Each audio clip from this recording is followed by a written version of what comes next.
අපි නැත්තම් ලෝකෙ දුවන්නේ නැහැ කියලා හිතන්නත් එපා. දැන් මේ අර වැදගත්කම ඕනටවා කිව්වට පස්සේ වැඩක් තමයි ඊට පස්සේ හිතනවා මේ අපි නැත්තම් ලෝකෙ නවතිනවා කියලා. එහෙම නැහැ. මම නැතත් අපි මේ අතරේ කලේ කවුරු නැතත් එතන වෙන කෙනෙක් ඒවි ලෝකෙ ඉස්සරහට යනවා. හැබැයි යම් ක්‍රියාවලියක් කරගෙන යනකොට ධම්මලේ පුරුක වැදගත් වෙනවා. පුරුක එහෙම නැත්නම් ඒක රිප්ලේස් වෙන මොනවා හරි ක්‍රමයක් ලෝකයේ විසින් හදා ගන්නවා. අපි ඔබ ගැන විශ්වාසය තියෙනවා. රාජ්‍ය හැටියට ඔබට දෙන්න පුළුවන් පහසුකම් ලබා දෙනවා. හැබැයි ඔබ මේ ලංකාවේ ඇතුලේ ඉඳගනිමින් මේ සේවය කරයි කියන බලාපොරොත්තුවෙන් තමයි මේ දේවල් කරන්නේ. ඊට වඩා වැඩිපඩි යුරෝපයේ තියෙනවා, ඊට වඩා වැඩිපඩි අරහිමේ තියෙනවා. අපි යනවා. ඒක නිසා බයට වැඩි කළ දෙන්න ඒවට නම් යට වෙන්නේ නැහැ. ලංකාවේ මේ දුෂ්කරතාවයන් දරාගෙන මේ ආර්ථිකයේ තීරුම් අරගෙන අපේ රටේ නිදහස් අධ්‍යාපනය ඇතුලේ මේ ප්‍රතිලාභ ලැබපු රට වෙනුවෙන් ඇත්තට වැඩ කරන්න පුළුවන් අය, ඉතුරු වෙන අය, ඒ අයට දෙන්න පුළුවන් පහසුකම් අපි ඉදිරි ලබා දෙනවා. හැබැයි කවුරු හරි නිකන් අපිට තර්ජනය කරන්න යනවා නම් එහෙම මේක නොදුන්නොත් රට දාලා යනවා කියලා මං හිතන්නේ ඒ අයට මොකක් දුන්නත් කොහෙලා හරි දාලා යනවා. මොකක් හරි මේ වෙලාවේ දාලා යනවා කියලා ඉල්ලගත්තොත් ආයෙ එකක් පෙන්ලා ආයෙ දාලා යනවා කියලා කියන්න පුළුවන්. එහෙම අයට නෙමෙයි සලකන්නේ රට ඇතුලේ ඉඳගෙන වැඩ කරන අයට. අපේ රජය අර විශාල කණ්ඩායම් හැටියට රාජ්‍ය සේවයේ අවශ්‍යතාවය නොසලකා ඔබේ අනාගතයේ පිළිබඳව දැක්මකින් තොරව ලොට් පිටින් රාජ්‍ය සේවයට පුරවන්නේ නැහැ. අතනින් ලක්ෂයක් ගන්නවා, මෙතන ලක්ෂකමාරක් ගන්නවා, තව එහෙම ගන්නෙ නැහැ. අපිට තිබෙනවා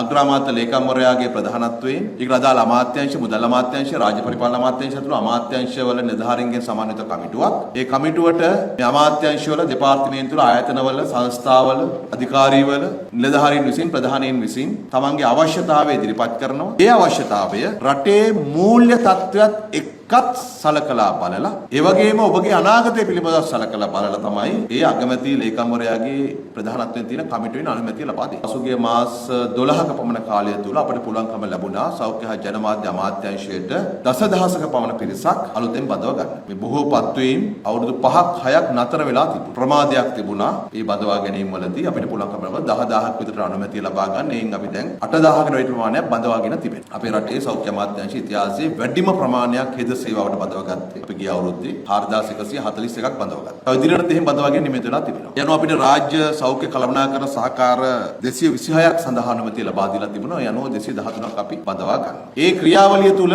අපිට පුළුවන්කම ලැබුණා පසුගිය සතිය වෙනකොට රාජ්‍ය සේවයට අලුතෙන් බඳවා ගැනීම සඳහා ලක්ෂයක් බඳවා ගන්නට අනුමැතිය ලබා දෙනවා. ගුරු සේවයට අලුතෙන් 23000ක් බඳවා ගන්නත් අනුමැතිය ලබා දීලා තිබෙනවා. මේක බොහෝම ප්‍රවේශමෙන්, ඊටාම අවධානයෙන් කරගෙන යන වැඩක්. තමයි අපි යන්නේ එහෙම ඊටාම සැලසුම් සහගත ගමනක්. රට ඉදිරියට ගෙනියන්න නම් ඒ සැලසුම ඕමනායි, ඒ වගකීම ඕමනායි. ඒ අනුව රාජ්‍ය සේවයත්, ඒ වගේම ඒකට නායකත්ව දෙන ආණ්ඩුව, දේශපාලන අධිකාරිය සියල්ලමත් ඒ වගකීම් සහගත තත්වයකට ගෙනීම තමයි අපි බලාපොරොත්තු. මේක සෙල්ලමක් නොවේ.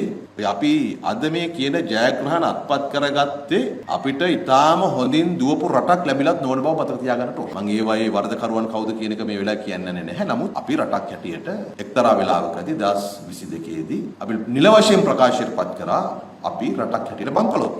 අපේ ඉතිහාසයේ පරීක්ෂා කරලා බලන කෙනෙකුට ඒ වගන්තිය ගලේ කෙටු අකුරක්ෂය ලියලා පවතිනවා. ඔබ මේ රාජ්‍ය සේවයට ඇතුළත් වෙන්නේ ඊටාම හොඳ අදහසකින්, අදිෂ්ඨානයකින්. අන්නේ උතුම් අදහස අදිෂ්ඨානය කැලල් කරගන්න නැතුව, අඩපණ කරගන්න නැතුව, උකටලී වෙන්නේ නැතුව මේ රාජ්‍ය සේවය තුළ ගත කරන වසර 30කට ආසන කාලයක් තුළ දිනෙන් දින වැඩි වර්ධනය කරගැනීමෙන් කරයි කියන බලාපොරොත්තුවක් අපිට තිබෙනවා. ඔබ මේ දේවාවට බලහත්කාරයෙන් අතුල් කරගෙන නැහැ. ඔබ වැඩිහිටි අය, පත්වීම් ලබා දීපු අය, ගොඩක් අය මම ඒ ලෙවල් කරාට පස්සේ තමයි ඉපදෙලා තියෙන්නේ. ඔබට ඔබේ කැමැත්තමත් තමයි මේ රාජ්‍ය සේවයට ඇතුළත් වෙන්න අවස්ථාව ලැබිලා තියෙන්නේ. මෙතන ඉන්නේ 2021 දී ආයුධම් කරපු අය. නිසා වසර කීපයක්මත් තිබුණා මේකට ඇතුල් වුණාද නැද්ද කියලා අපිට තීන්දුව කරන්න. දැන් එම කාලයක් බලාගෙන ඉඳලා රාජ්‍ය සේවයට සෞඛ්‍ය අමාත්‍යාංශයට ඇතුල් වෙන්න තීන්දුව කරගත්ත 213ක් තමයි අද අපි පත්වීම ලබා දෙන්නේ. ඒක නිසා මම හිතනවා මේ රාජ්‍ය සේවය පිළිබඳව, සෞඛ්‍ය අමාත්‍යාංශය පිළිබඳව ඔබට තිබෙන වගකීම පිළිබඳව හොඳම අවබෝධයකින් මෙතනට එන්න නැති කිය. මේ පත්වීම ගත්තට පස්සේ